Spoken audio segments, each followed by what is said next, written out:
My name is Ene. And I'm Kate. And this is Hot Takes. I mean, so many spicy things are happening around the world. You trust us to filter through and bring you the hottest of takes right here on Hot Takes. On our table today, we have JAMB. Yeah. And we have the just concluded AMVCA 2025. We also have Kemi Badenoch, and lastly we have Cikatem. If you do not know what Cikatem is, just stick around, you'll find out soon. But let's talk about JAMB. So I've seen a ton of videos of people complaining that they studied so hard, read all the past questions, and they still scored below average in this year's JAMB. What is happening? Honestly speaking, this set has the highest failure so far. Wow. So this is one of the reasons why JAMB called for an urgent review, because it's needed. A lot of people out there on social media are saying, oh, I really prepared for this exam, that this is not supposed to be my score. I know what I did. The questions were not really difficult, and this score is not mine. There's even a hashtag of this is not my results online, so viral. So JAMB needs to rectify this issue and tell us what is the problem. Why do we have a massive failure this year? I think JAMB needs to address that really urgently. I also feel like there's so many things that need to be done. For example, a lot of people came out to say that on their exam day, they went to the exam hall, their computers were not booting, they wrote their exams like 30 minutes late, they had to leave the exam hall, they couldn't finish their exams. If people are not able to finish their exams, you're supposed to reschedule these exams. Also, I want to ask, why is it that the cutoff mark is not the same across Nigeria? Some states have it higher, other states have it lower for the same course. It could be 250 for one state and it could be 150 for the next state. Why is that a thing? All right, so I feel there is a very valid reason for that, right? Because some states, the level of exposure differs from other states, right? So this is a very major reason why the cutoff mark is not the same. Yeah. But they're studying the same course. You know, these people go ahead to study nursing, medicine, but they're not really passing. They're not really actually, if you think about it deeply, they're not really qualified to study what they're studying, because the cutoff marks have been reduced drastically just because of the places where they live in Nigeria. I feel like something needs to be done. JAMB needs to, you know, look at this whole thing and re-strategize, find a way to, you know, strike a balance with everything. All right, let's talk about the just concluded AMVCA 2025. Yeah. What's your hot take on that? So honestly, my hot take on that is the Femi Adebayo 7 Doors Trophy, right? This film emerged the biggest winners of the show, right? The best lead actor, Femi Adebayo, the best lead actress, Chioma Chukwuka, and the best score of music, that's Tolu Obaro. But the take of this is that Femi presented, right, his trophy from the AMVCA 7 Doors to his father, Salami Adebayo, stating that his father is his rock and he's his foundation. His father has helped him in time past to ensure he never gave up on the production of this movie and others too. Yeah. Okay, wonderful. Well, I'd like to talk about the outfits. That's the best part for me. I loved how the Nigerian celebrities just came and, I mean, that's what they do every year to represent. They kill the show. Yeah. You know, it was the battle of the corsets for the ladies. Oh my God.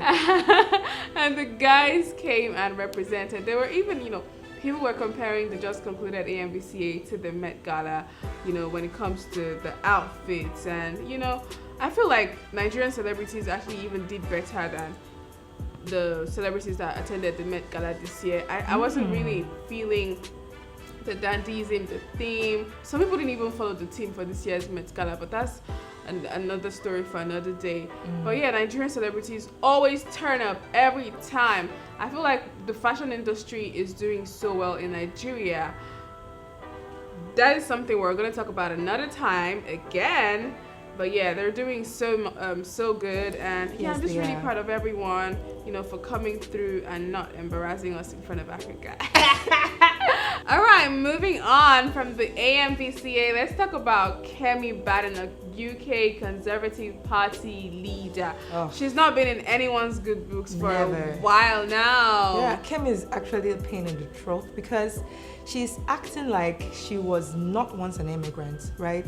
Because the thing she has been putting on social media shows that she is not concerned about others, right? For me, it just depicts selfishness, right? You were once an immigrant, you know what it took you to become a citizen of a particular country, and you don't want to give others the same window you pass through. That's selfish, yo. I know, right? And it's crazy because I would understand if she was doing all of this against illegal immigration, but she's doing it to those that are even trying to migrate legally, and the ones that are doing it illegally. If everything she was doing was for the ones doing it illegally, nobody would be talking, but she's making it harder for the people that are saving up so much, putting in so much work just to go to a place with quote unquote greener pastures. Like, you understand the struggles of these people. You're acting like you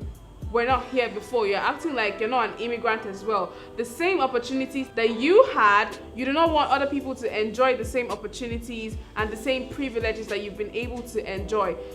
It just doesn't make any sense to me. I mean, I totally understand the fact that, there's an influx of immigrants, but that doesn't... I mean, other countries are there as well. True. We have Indians in the UK, we have people from all over the world in the UK, but she's just making it so hard for Nigerians to find their way to the United Kingdom, which I find so annoying.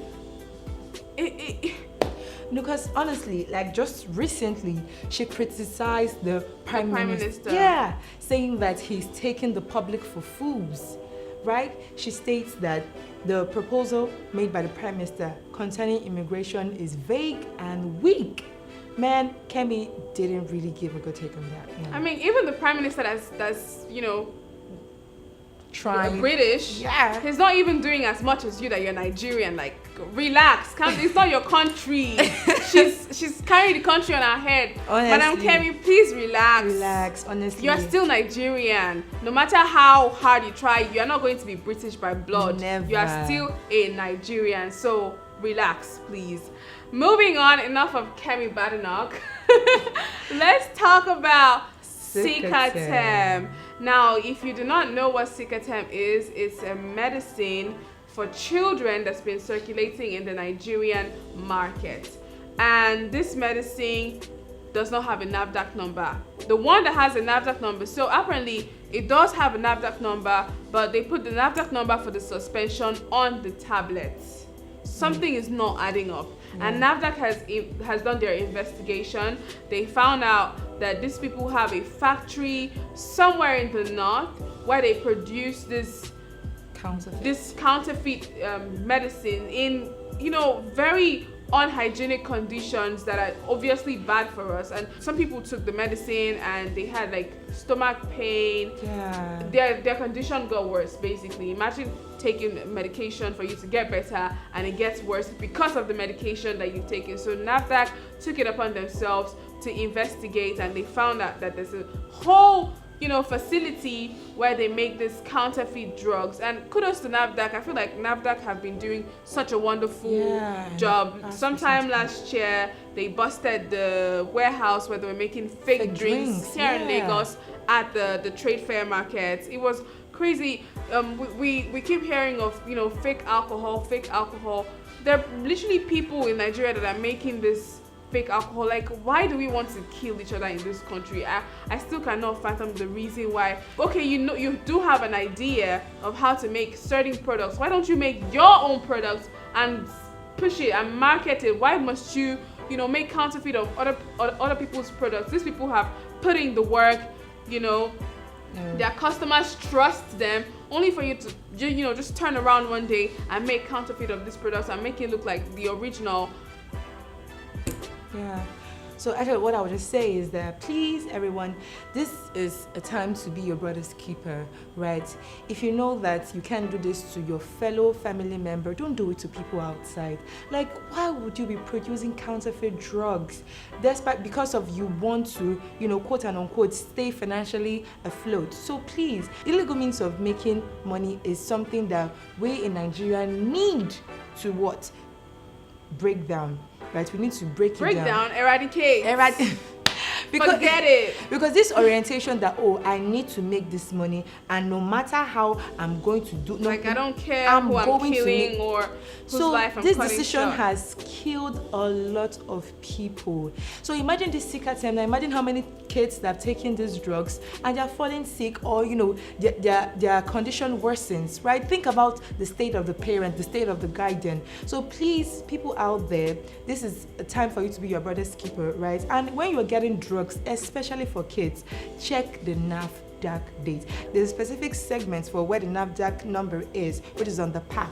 But this particular drug, the counterfeit, is on the tablet. So please note, anytime you want to get drugs for your kids, especially Cikatem, you need to check where the NAFDAC number is. Alright, do not forget that for now we're not buying Cikatem At all. No Cikatem for now until we're sure that the counterfeit products are no longer in the market. Stay safe out there, guys.